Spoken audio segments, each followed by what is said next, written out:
Welcome to Business Reporter's The IoT for Business campaign. I'm Rachel Hicks. Global spending on IoT is growing at an astonishing pace. Forecasters say that by the end of 2021, it will have doubled from 2019 figures to an estimated $400 billion, and it shows no signs of slowing. In fact, annual IoT spending across the globe is expected to rise to a huge $1.5 trillion by 2025. It would be easy to think it's all down to gadgets, but any IoT device is only as good as the network connection available to it, and data rates can be vastly different depending on location. How can manufacturers and users of IoT ensure their devices stay connected across buildings, boroughs, and borders? That's what we're going to discuss today with Naveen Arora, President of TELUS Business Solutions.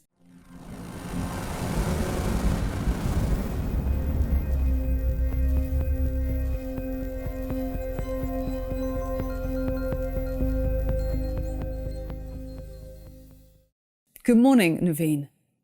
Good morning, Rachel. Thank you for having me. IoT is a fast-growing business, but it has been around for several years. What critical learnings would you share with manufacturers and enterprises when rolling out or investing in connected solutions? Yeah, thank you, Rachel. And you're absolutely right. We're seeing massive growth in IoT, and companies are investing heavily in IoT to help grow and scale their business. But what's interesting is that studies show that 3 out of 4 IoT implementations either stall at proof of concept stage or worse, they fail. So to avoid this, there's 4 key things companies should bear in mind. So first, invest time and effort early in the design and testing of the connectivity of devices so you know everything works reliably and you avoid the pitfalls of product failures and costly recalls. Secondly, make sure you have a strong security strategy in place. These end devices really pose a significant security risk, and this is often an afterthought, forcing a lot of companies to circle back and build in security measures rather than including security early in the design stage of their product. The third is to really plan for scalability. You don't want to invest in a technology that isn't compatible with 5G or cloud platforms or other emerging technologies. And the last is to work with the right connectivity partner, which is incredibly important if you're looking to expand into new countries. Choosing a partner who doesn't bring the right experience to the table could actually drive up your costs and worse, damage your brand. So just think about the impact of manufacturing an IoT device and it doesn't connect when the end user installs it. It's a real problem because you may not always know where exactly on the planet your product will end up or where it will be activated. So companies that do all these things effectively can really drive a competitive advantage. It's surprising to learn that companies go through all the effort and there's still a significant risk of their IoT implementations stalling or even failing.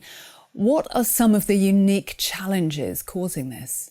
I think it really comes down to high cost and complexity. And there's a couple key challenges that are driving this. So the first is trying to manage SIM cards on your own. The majority of companies today are using traditional SIM cards, which have to be tailored and certified for each IoT product and for each carrier or operator, and there could be several in any given country. So companies simply don't have the negotiating power to get the best pricing with all those different carriers. And then they need to source, test, and manage multiple SIM cards to make sure they work on all the different networks. So all of this complexity causes delays or inventory issues, which then drives up your costs and ends up pricing you out of the market. The second is trying to navigate through regulatory limitations in key markets. So roaming costs can be significantly more expensive And high growth countries like China or Brazil have limitations on how long devices can roam or how much data can be consumed by those devices. So there's a real risk that once your device hits that limit, it gets automatically disconnected, which has a real detrimental impact on customer experience. So how do companies using or manufacturing connected devices overcome all these problems that you've just mentioned? Yeah, I think the best bet companies can make is to work with a single partner who knows IoT and connectivity inside out, especially at a global level, and who focuses exclusively on helping customers manage these challenges. And there's a few things you want to ensure you get from that partner. First, they have a centralized platform to integrate and manage all of your devices from around the globe. Second, they build in security right from the beginning. And lastly, they have strong experience in working with global carriers, and they've done the hard work to negotiate the best possible rates around the world. This is where TELUS really shines. Connectivity is our core business. We partner with international carriers and can provide access to 700 mobile networks across almost 200 countries with nearly 100% uptime when it comes to connectivity. So let's say you're an American company with IoT devices in Brazil, for example. By leveraging one of our numerous network localization agreements, your devices connect and run the same way as a local Brazilian device runs on their domestic network. So the real value is that you get a better rate and there's no data or performance restrictions on your devices. So ultimately, we can make global IoT connectivity incredibly seamless and cost efficient and effective. Okay, so given how the industry has evolved, what do your customers expect today? Yeah, I think there's a few important things customers are expecting. From a technology perspective, I think customers want strong control over the capabilities within the platform. They want strong security measures in place, and they want to ensure that their vendor solutions are future-proofed and integrate easily within their IT environments.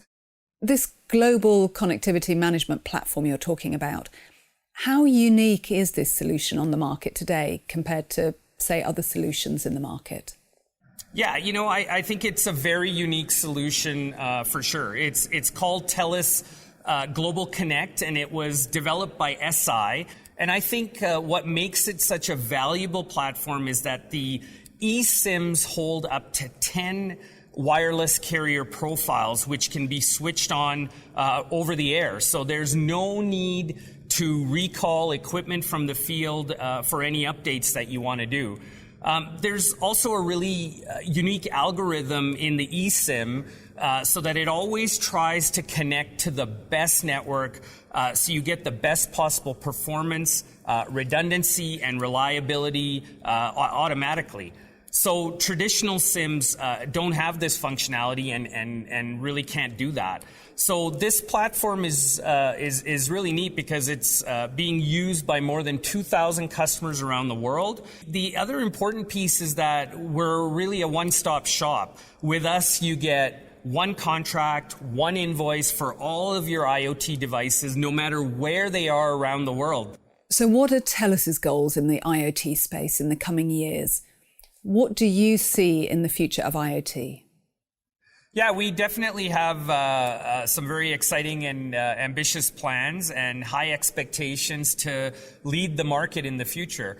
We've invested heavily in IoT and also to build globally leading networks. So for our part, we're really focused on continuing to invest in transformative technology so we can help drive innovations across multiple industry verticals and industry horizontals. So IoT is going to make a lot of things possible, and we believe 5G is really going to supercharge IoT. So we're focused on taking the best of TELUS and making the right investments and partnerships with hyperscalers that not only keep up with us and the market, but exceed what our customers want. So ultimately, we're just very excited about helping companies embrace all of these great technologies so they can transform and grow in the digital economy that we're in and be leaders in their industries. Naveen, thank you very much for joining us today.